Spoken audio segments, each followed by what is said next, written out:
Hello friends and welcome to my YouTube channel.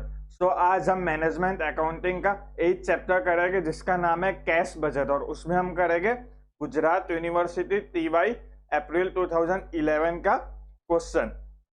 तो चलो करते हैं अब। तो इधर आपकी टेक्स्ट बुक का 38 नंबर का सम होगा। तो इधर इस प्रकार का क्वेश्चन आपका होगा एग्जाम में। तो हम सबसे पहले इसका फॉर्मेट देख लेते हैं। तो इस प्रकार का कोई फॉर्मेट होगा, cash budget of Ashutosh limited, जिसका हमको कैश बजट बनाना है। वो ओपनिंग बैलेंस लिखने का यहाँ पर, फिर यहाँ पर रिसिप्ट लिखने का, यानी जो हमको कैश मिला वो लेस पेमेंट। तो हम लोग जो पे करेंगे वो हम लोग को यहाँ पर लेस करने का, टोटल पेमेंट और टोटल रिसिप्ट करने का, यहाँ पर क्लोजिंग बैलेंस लिखने का। सो इस प्रकार का कोई फॉर्मेट होगा जो आपको याद रखना पड़ेगा। तो चलो सम की शुरुआत करते हैं। तो गाइस फर्स्ट नंबर के पॉइंट में क्या लिखा है? On 1/4/2010 cash and bank balance is 1 lakh. So ये 1/4/2010 यानी ये हम लोग का क्या हुआ, ओपनिंग बैलेंस हुआ। सो ओपनिंग बैलेंस में अप्रैल का ओपनिंग बैलेंस है, क्यों? क्योंकि ये 4th मंथ में उसके लिए। और गैस हम लोग को खाली कैश बजट खाली 3 ही मंथ का बनाना है, क्योंकि यहाँ पर 3 मंथ का ही बोला है, अप्रैल टू जून, यानी अप्रैल मई और जून का ही बनाना है। तो ये हम लोग को ओपनिंग बैलेंस मिल गया, तो ओपनिंग बैलेंस हम यहाँ पर लिख देंगे। तो गाइस इधर हम लोग ने ओपनिंग बैलेंस लिख दिया। अब चलो देखते हैं क्वेश्चन में और क्या पूछा है। सेकंड नंबर में मंथ है, उसमें मंथ में हर मंथ में कितने सेल हुए, उसका क्लोजिंग स्टॉक, उसका वेजिस और उसका ओवरहेड लिखा है। ये इन्फॉर्मेशन हम लोग का आगे का एडजस्टमेंट करने में काम आएगा। सबसे पहले थर्ड नंबर का एडजस्टमेंट देखते हैं। उसमें क्या है, goods are sold at profit of 25% on cost. तो गुड्स कैसे सोल्ड हुए, कॉस्ट प्राइस के ऊपर 25% प्रॉफिट है। ये भी आगे हम लोग को परचेज ढूंढने में काम आएगा, क्योंकि यहाँ पर परचेज नहीं दिया है। तो गैस फोर्थ पॉइंट में क्या पूछा है, purchases are made for cash है 10% डिस्काउंट। तो परचेजेस हम लोग ने कैसे परचेज किए, गुड्स 10% के डिस्काउंट में परचेज किया। पर गैस यहाँ पर परचेज तो है नहीं, तो परचेज कैसे फाइंड करेंगे? तो चलो देखते हैं कि परचेज कैसे फाइंड करना है। तो गाइस अब परचेज कैसे फाइंड करने का, परचेज का एक फॉर्मूला है, purchase is equal to sales minus GP plus closing minus opening. तो ये अप्रैल मई और जून का हम लोग को सेल्स पहले यहाँ पर लिख देने का। तो अप्रैल मई और जून का सेल्स क्या है, अप्रैल का सेल्स है 2,50,000, मई का है 3 लाख और जून का है 3 लाख। यही सेल्स अब हम यहाँ पर लिख देंगे। तो गाइज इधर यहाँ पर हम लोग ने सेल्स लिख दिया 2,50,000, 3 लाख और 3 लाख। उसमें से क्या माइनस करना है, जीपी यानी ग्रॉस प्रॉफिट माइनस करना है। तो ग्रॉस प्रॉफिट कैसे मिलेगा? सो यही थर्ड नंबर के एडजस्टमेंट में क्या लिखा था, goods are sold at profit of 25% on cost. So इसकी मदद से हम ग्रॉस प्रॉफिट फाइंड करेंगे। तो इधर हम लोग को सपोज करने का, suppose cost price is 100, suppose CP is equal to 100, cost price हम लोग का 100 है। तो हम लोग का प्रॉफिट क्या होगा, प्रॉफिट क्या होगा, ये इधर लिखा है ना, प्रॉफिट 25% ऑन कॉस्ट है, यानी 25% ऑन कॉस्ट प्राइस है। तो हम लोग का कॉस्ट प्रॉफिट होगा 25। तो गाइस अब सेल्स क्या होगा, 100 प्लस 25 यानी क्या होगा, 125 हमारा सेल्स हो गया। तो अब इसकी मदद से हम लोग जीपी फाइंड कर देंगे। यहाँ पर सपोज करने का, सेल्स लिखने का और जीपी लिखने का। अगर सेल्स क्या हो 125 हो, तो हम लोग का प्रॉफिट हो 25। तो सेल्स अप्रैल का सेल्स कितना है, 2,50,000 हो, तो फिर जीपी कितना होगा? तो फिर जीपी कैसे फाइंड करने का, 2,50,000 मल्टीप्लाई बाई 25 डिवाइड बाई 125। तो ये 50,000 हम लोग को मिल जाएगा यहाँ पर। ये अप्रैल का है, अप्रैल का जीपी। सेम टू सेम ऐसे किसका करने का, मई का। तो यहाँ पर 3 लाख आ जाएगा, 3 lakh multiply by 25 divide by 125। तो मई का जीपी क्या होगा, 60,000। यहाँ पर 60,000 लिख दिया। वैसे जून का फाइंड करना है, जून का जीपी कैसे फाइंड करेगा, जून का सेल्स लिख देंगे। जून का सेल्स है 3 लाख, तो उसका जीपी भी वही आएगा ना, 3 lakh multiply by 25 divide by 125 यानी 60,000 जीपी आएगा। तो गाइज अप्रैल का जीपी है 50,000, मई का है 60,000 और जून का है 60,000। यही तीनों जीपी हम लोग यहाँ पर लिख देंगे। तो गाइज हम लोग ने जीपी लिख दिया 50,000, 60,000 और 60,000। अब क्या करना है, क्लोजिंग करना है, प्लस क्लोजिंग। तो क्लोजिंग क्या है देखते हैं। अप्रैल की क्लोजिंग क्या है, अप्रैल की क्लोजिंग है 15,000, मई की 25,000 और जून की 35,000। तो यही तीन हम लोग अमाउंट यहाँ पर लिख देंगे। क्लोजिंग की अमाउंट हम लोग ने लिख दिया। अब क्या है, माइनस ओपनिंग। तो सो गाइस अब ओपनिंग क्या होगा, ओपनिंग की वैल्यू क्या होगी, ओपनिंग तो इधर दिया ही नहीं है, तो अब ये मार्च का जो क्लोजिंग होगा वही हमारा अप्रैल का ओपनिंग बनेगा। सो मार्च का क्लोजिंग हम लोग का अप्रैल का ओपनिंग हो गया। सो मार्च की क्लोजिंग यानी 15,000 अप्रैल की ओपनिंग, अप्रैल की क्लोजिंग यानी ये 15,000 मई की ओपनिंग, और मई की क्लोजिंग 25,000 है, यानी ये किसकी ओपनिंग हुई, जून की ओपनिंग हुई। उसके लिए 15,000 अप्रैल की, ये अप्रैल 15,000 मई की, और ये 25,000 जून की। चलिए ये तीनों अमाउंट हम लोग को लिख देने के। तो गाइस इधर हम लोग ने ओपनिंग लिख दिया 15,000, 15,000 और 25,000। अब ये तीनों का सॉल्यूशन कर देते हैं और देखते हैं कि आंसर क्या आता है। तो गाइस अप्रैल का 2,50,000 माइनस 50,000 प्लस 15,000 माइनस 15,000 क्या, तो हम लोग के आंसर है 2 लाख। वैसे ही मई का आंसर क्या है 2,50,000, और जून का आंसर क्या है 2,50,000। सो हम लोग को गाइस इधर अप्रैल, मई और जून की परचेज मिल गई। अब देखते हैं कि परचेज के बारे में और क्या पूछा है। तो इधर परचेज के बारे में पूछा है, सब purchases are made for cash, यानी सब परचेज किसमें, कैश परचेज में, यानी जो हम लोग ने फाइन किया था वो हम लोग का क्या हुआ, कैश परचेज हुआ एट 10% डिस्काउंट, यानी इसको हम लोग ने 10% डिस्काउंट में लिया, यानी इसमें से माइनस 10% कर देने का तीनों में। तो गैस 2 लाख माइनस 10% 1,60,000 होगा, 2,50,000 माइनस 10% 2,25,000, और 2,50,000 माइनस 10% 2,25,000 हो जाएगा। अब यही तीनों अमाउंट हम लोग को क्या लिखने की, यही तीनों अमाउंट हम लोग को लिखने की पेमेंट में, लेस पेमेंट पे, क्योंकि हम लोग को परचेस करना है, परचेस करना है हम लोग को, यानी हम लोग को पे करना है, उसके लिए पेमेंट में लिखनी पड़ेगी। तो यहाँ पर लिखेंगे हम लोग कैश परचेस और उसकी अमाउंट लिख देंगे। तो गाइस यहाँ पर कैश परचेज और उसकी अमाउंट लिख दिए हमने। अब आगे ही देखते हैं कि सब में और क्या पूछा है, आगे कौन सा एडजस्टमेंट है देखते हैं। इधर पूछा है and assume that 40% of total sales are cash sales. So अब हम लोग का सेल्स क्या है, अप्रैल है, 2,50,000 का 40% करेंगे वो हम लोग का क्या होगा, कैश सेल्स। वैसे ही मई में 3 लाख का 40% करेंगे वो हम लोग का क्या होगा, कैश सेल्स। और जून में 3 लाख का 40% करेंगे तो वो हम लोग का क्या होगा, कैश सेल्स। तो तीनों का 40% कर देते हैं और कैश सेल्स के अमाउंट फाइन कर देते हैं। तो गाइज हम लोग ने कैश सेल्स फाइन कर दिया। अप्रैल का टोटल सेल्स 2,50,000, उसका 40% 1 लाख, मई का 3 लाख का 40% 1,20,000, और जून का 3 लाख का 40% 1,20,000 है।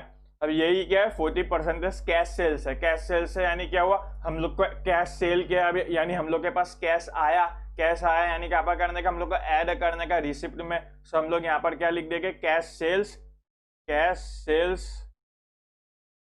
और उसकी अमाउंट लिख देंगे 1 लाख, 1,20,000 और 1,20,000 जो हम लोग ने लिख दिया। अब गाइज ये कैश सेल्स क्या है, 40% है, तो बाकी का 60% क्या होगा, बाकी का 60% क्रेडिट सेल्स होगा। सो चलो अब क्रेडिट सेल्स फाइन कर देते हैं।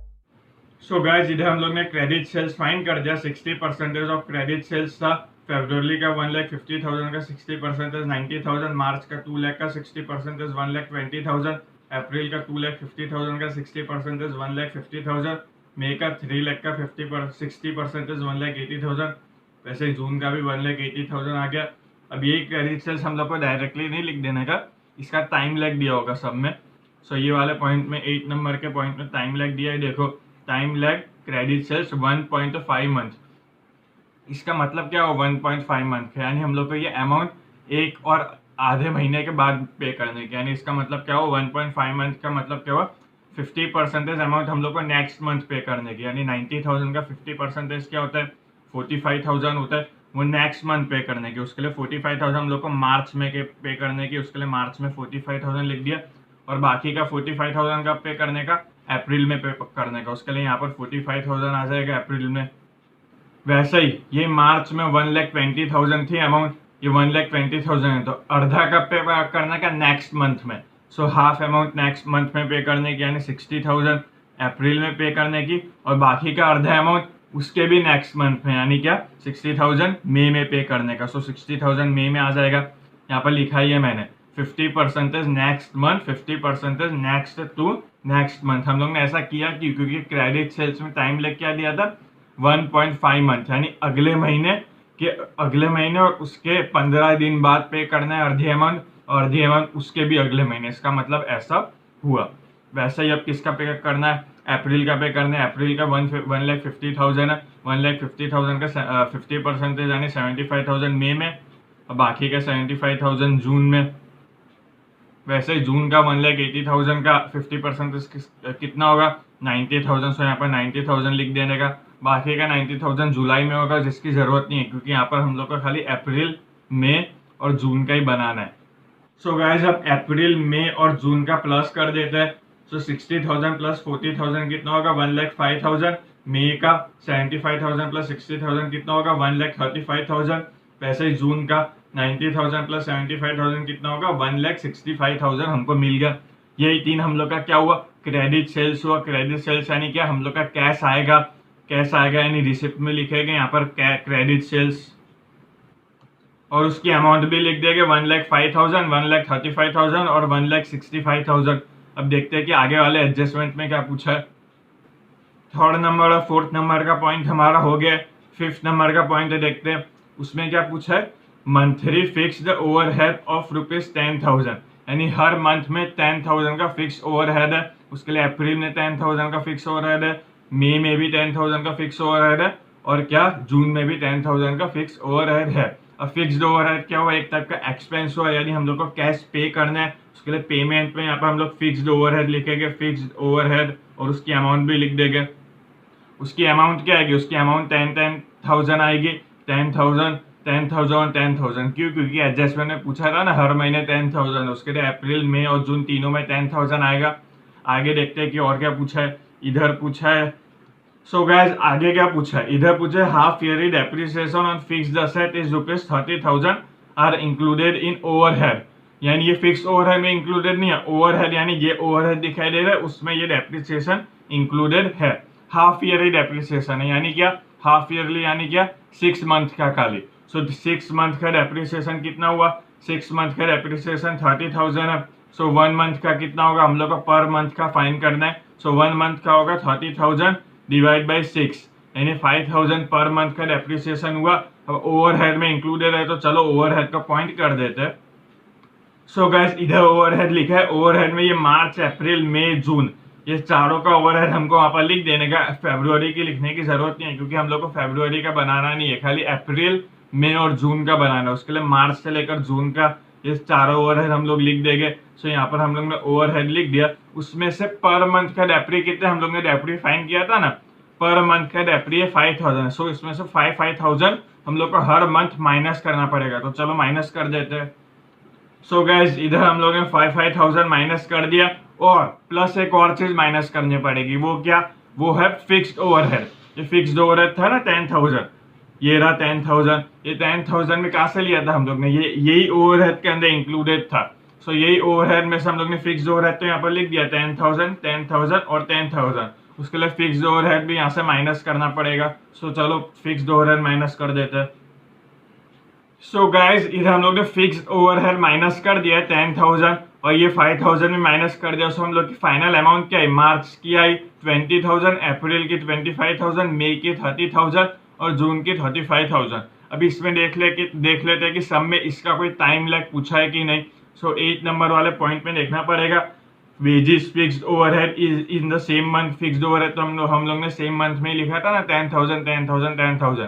पर इधर अदर पेमेंट का लिखा है, अदर पेमेंट टाइम लैग कितने मंथ का है, 1 मंथ का टाइम लैग है। इसका मतलब क्या हुआ, 1 मंथ का टाइम लैग है, यानी ये ओवरहेड दिखाई दे रहा है, वो 1 मंथ हम लोग को बाद पे करने का। ये अदर पेमेंट और ये ओवरहेड दोनों सेम होता है, उसके लिए हम लोग को 1 मंथ बाद पे करना है। सो कैसे लिखने का, ये मार्च का कितना था, मार्च का हमारा 20,000 था, ये रहा 20,000। वो हम लोग को कब पे करने का, वो हम लोग को पे करने का अप्रैल में। सो यहाँ पर 20,000 लिख देने का। वैसे ही ये अप्रैल का कितना था, अप्रैल का 25,000 था, वो कब पे करना है, वो मई में पे करना है। क्यों, क्योंकि 1 मंथ का टाइम लगेगा। सो यहाँ पर 25,000 लिख देने का। वैसे ये 30,000 जो मई का है वो कब पे करना है, वो पे करना है जून में, क्योंकि 1 मंथ का टाइम लगेगा। सो यहाँ पर 30,000 आ जाएगा जून में। सो गाइज इधर हम लोग को ये अप्रैल, मई और जून तीनों का हम लोग को क्या मिल गया, ओवरहेड मिल गया। अब यही ओवरहेड क्या हुआ, ये वेरिएबल ओवरहेड हुआ, क्योंकि फिक्स्ड ओवरहेड था वो तो हम लोग ने लिख दिया, फिक्स यानी हर महीने फिक्स होता है। अब ये वेरिएबल ओवरहेड हुआ। सो यही वेरिएबल ओवरहेड की अमाउंट हम लोग का कहाँ पर लिख देने का, पेमेंट में यहाँ पर लिख देने का। सो चलो लिखते हैं वेरिएबल ओवरहेड और उसकी अमाउंट लिख देने की। सो गाइज इधर हम लोग ने वेरिएबल ओवरहेड उसकी अमाउंट लिख दिया 20,000, 25,000, 30,000, यही अमाउंट हम लोग ने यहाँ पर लिख दिया। अब आगे देखते हैं कि क्वेश्चन में आगे वाला एडजस्टमेंट में क्या पूछा है। 5th नंबर वाला एडजस्टमेंट हो गया हमारा। 6th नंबर के एडजस्टमेंट में आए थे इनकम टैक्स ऑफ ₹10,000। क्या guys, income tax of ₹10,000 in the month of June. तो हम लोग को मंथ ऑफ जून में इनकम टैक्स भरना है। कितने का इनकम टैक्स है, 10,000 का इनकम टैक्स है। सो ये हम लोग का क्या हुआ, एक प्रकार का एक्सपेंस हुआ। उसके लिए कहाँ पर लिखने का, पेमेंट में जून में लिखने का 10,000, क्योंकि जून में था ना इनकम टैक्स।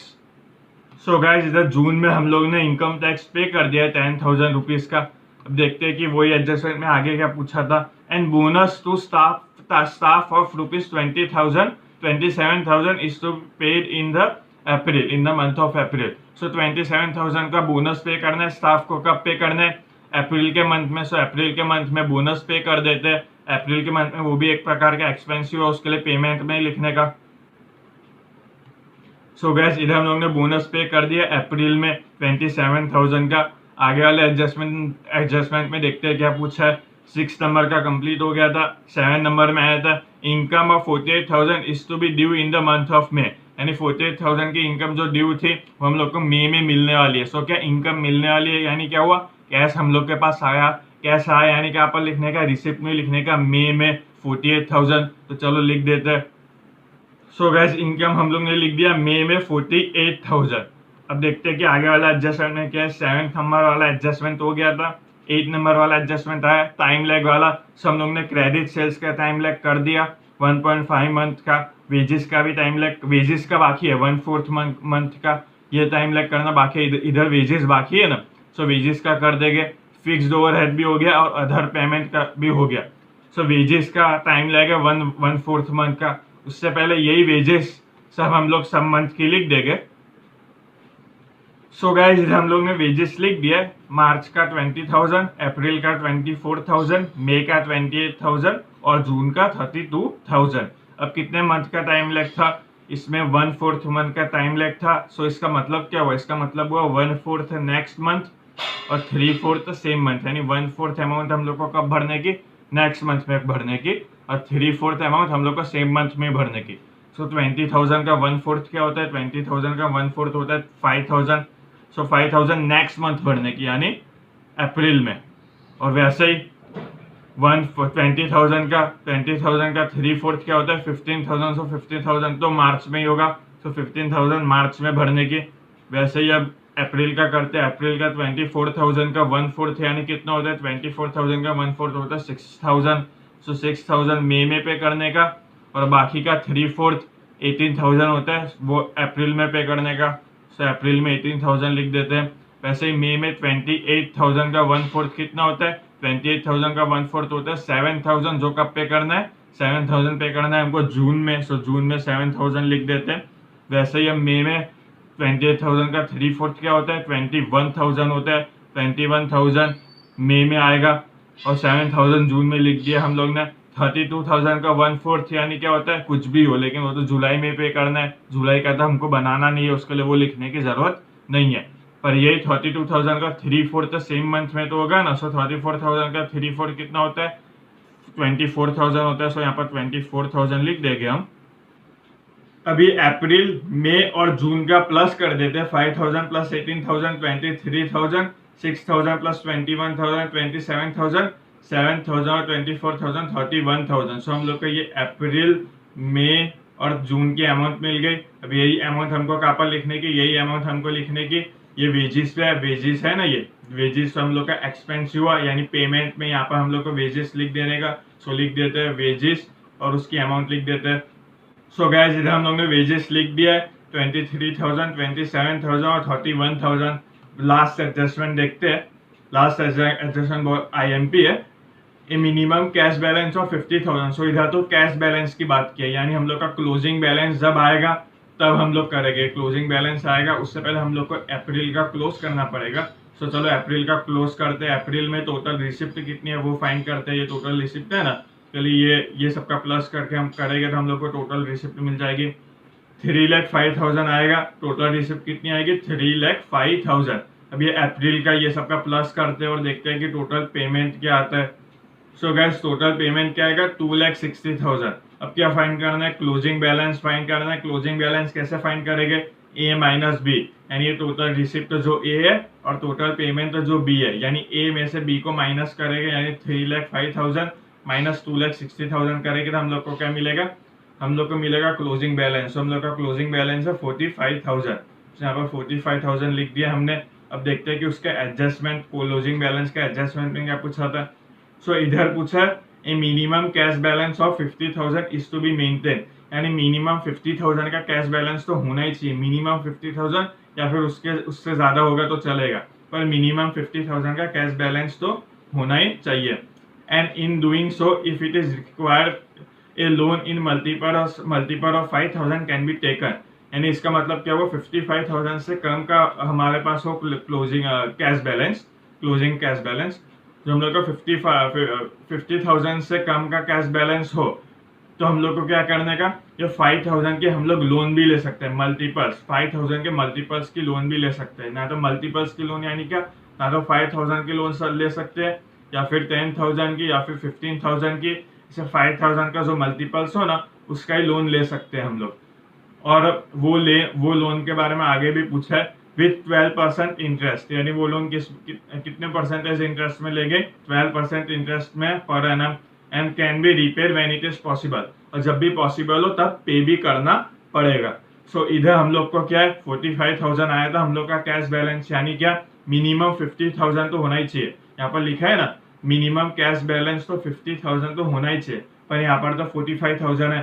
तो अब क्या करने का 50,000 लाने के लिए हम लोग को लोन लेना पड़ेगी। कितने की लोन लेनी पड़ेगी, 50,000 माइनस 5,000, और 50,000 माइनस 45,000 क्या होगा, 50,000 माइनस 45,000 5,000 होगा।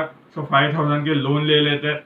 सो यहाँ पर 5,000 के लोन लेंगे हम लोग। सो लोन लेंगे तो लोन प्लस होगी, सो 5,000 प्लस लोन हो जाएगा। तो हम लोग की मिनिमम ये क्लोजिंग बैलेंस क्या हुआ, क्लोजिंग कैश बैलेंस हम लोग का 50,000 हो गया। सो गाइज यही क्लोजिंग कैश बैलेंस हम लोग का 50,000 हो गया। यही हम लोग का कहाँ पर लिखने की, यही क्लोजिंग कैश बैलेंस हम लोग का यहाँ पर मई में 50,000 लिख देने की।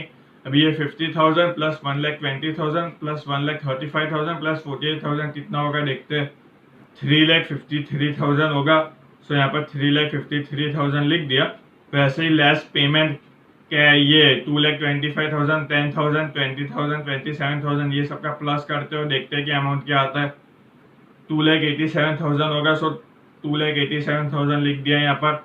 सो 3,53,000 माइनस 2,87,000 क्या आएगा, 66,000 आएगा। सो यहाँ पर 66,000 लिख दिया। सो गाइज इधर तो 50,000 से ज्यादा हम लोग का कैश बैलेंस आ गया। सो इधर तो हम लोग को लोन लेने की जरूरत नहीं है, पर एडजस्टमेंट में ऐसा भी तो लिखा था, इधर लिखा है कि and in doing so if it, ये सब तो हो गया, with 12% interest per annum and can be repaid when it is possible, यानी इसमें क्या लिखा है can be repaid when it is possible, यानी जब भी पॉसिबल हो हम लोग को रिपे कर देने का। सो यहाँ पर तो पॉसिबल है ना, हम लोग के पास 66,000 अमाउंट है, सो हम लोग रिपे कर सकते हैं। सो कितने की लोन लिया था, 5,000 की लोन लिया था। सो 5,000 को रिपे करते हैं। 5,000 कितने परसेंटेज की लोन थी, 12% की लोन थी, 12% इंटरेस्ट है। So multiply by 12 divide by 100 होगा। और कितने महीने के लिए आता, खाली एक ही महीने के लिए आता है ना, ये पूरे अप्रैल। सो अप्रैल के लिए लिया था। सो क्या होगा 1 डिवाइड बाई 12। सो यहाँ पर 1 डिवाइड बाई 12 लिख दिया। अब इसका सॉल्यूशन क्या होगा, इसका सॉल्यूशन होगा 50। सो ये 50 हम लोग को क्या मिला, ये 50 हम लोग को मिला इंटरेस्ट। क्या मिला गाइस, इंटरेस्ट। सो यहाँ पर इंटरेस्ट लिख देता हूँ, इंटरेस्ट। सो हम लोग को टोटल कितना पे करना है, एक तो 5,000 की जो लोन लिया था वो पे करना है, प्लस 50 इंटरेस्ट जो हम लोग का आया था वो। सो टोटल हम लोग को 5,050 रुपीज पे करना है। सो यहाँ पर 66,000 में से 5,050 पे करना है। सो 5,050 माइनस कर देने का। सो 5,050 माइनस कर दिया तो हम लोग का ये दोनों का माइनस करेगा तो जो अमाउंट आएगी वो हम लोग की फाइनल क्लोजिंग बैलेंस होगी। सो हम लोग की फाइनल क्लोजिंग बैलेंस क्या आया, 60,950 आ गया क्लोजिंग कैश बैलेंस। अब यही 60,950 यहाँ पर ओपनिंग में लिख देने का, 60,950, और उसका टोटल रिसिप्ट का प्लस करते हैं क्या होगा 345950 प्लस होगा। वैसे टोटल पेमेंट का प्लस करते हैं जून का, क्या होगा प्लस 306000 होगा, 306000। अब ए माइनस बी कितना होगा, ए माइनस बी देखते हैं कितना होता है, 39950 होगा। सो गाइज इधर भी हम लोग को लोन की रिक्वायर है, तो चलो लोन लेते हैं अब। सो गाइज कि हम लोग का मिनिमम कैश बैलेंस कितना होना चाहिए, मिनिमम कैश बैलेंस हम लोग का 50,000 होना चाहिए। यहाँ पर 50,000 लिखा था मिनिमम कैश बैलेंस, यहाँ पर कितना है, यहाँ पर 39,950 है। सो कितने की रिक्वायर है, सो 50,000 माइनस 39,950, 10,050 की रिक्वायर है। सो 10,050 की हम लोग लोन ले लेंगे। नहीं गाइस, 10,050 की हम लोन नहीं ले सकते। क्यों, क्योंकि यहाँ पर ऐसा भी तो लिखा है, तो हम लोग 5,000 के मल्टीपल्स की लोन ले सकते हैं। And in doing so it is required to take a loan of 5,000 multiples, यानी 5,000 के मल्टीपल्स की लोन ले सकते हैं। यानी इसका मतलब क्या हुआ, ना तो हम लोग 5,000 की लोन ले सकते हैं, 10,000 की, 15,000 की, 25,000 की, एंड सो कंटिन्यू। यानी जो 5,000 का मल्टीपल्स होता है, यानी शॉर्टकट में याद रखना है तो क्या करने का, जो 5 के टेबल में आता है 5, 5 2 जा 10, 5 3 जा 15, 5 4 जा 20, 20,000 की भी लोन ले सकते हैं, 5 5 जा 25, ऐसे 5 6 जा 30। ऐसे जो 5 के टेबल में आता है, जो 5,000 का मल्टीपल्स है, उसकी ही लोन ले सकते हैं। सो हम लोग यहाँ पर 5,000 की तो ले नहीं सकते, उससे ज़्यादा की रिक्वायर है। 10,000 की भी ले नहीं सकते, क्योंकि 10,000 की ले गए तो यहाँ पर 50 रुपीज़ तो बच जाएगा ना। सो 10,000 की भी नहीं ले सकते। सो अब क्या, कितने की लेनी पड़ेगी हम लोग को, 15,000 की लोन लेनी पड़ेगी। तो 15,000 की लोन ले लेते। सो यहाँ पर 15,000 प्लस हो जाएगा। सो गाइस 15,000 प्लस कर देंगे तो हम लोग का आंसर क्या आएगा, 54,950 हम लोग का क्लोजिंग बैलेंस हो गया। सो गाइस इधर हम लोग का ये सम कंप्लीट होता है, हम लोग के सब एडजस्टमेंट भी हो गए हैं। सो टू गुजरात यूनिवर्सिटी TY अप्रैल 2011 का सम कंप्लीट हो गया। अगर आपको कुछ डाउट हो तो आप कमेंट बॉक्स में लिख के पूछ सकते हो। Thank you for watching my video.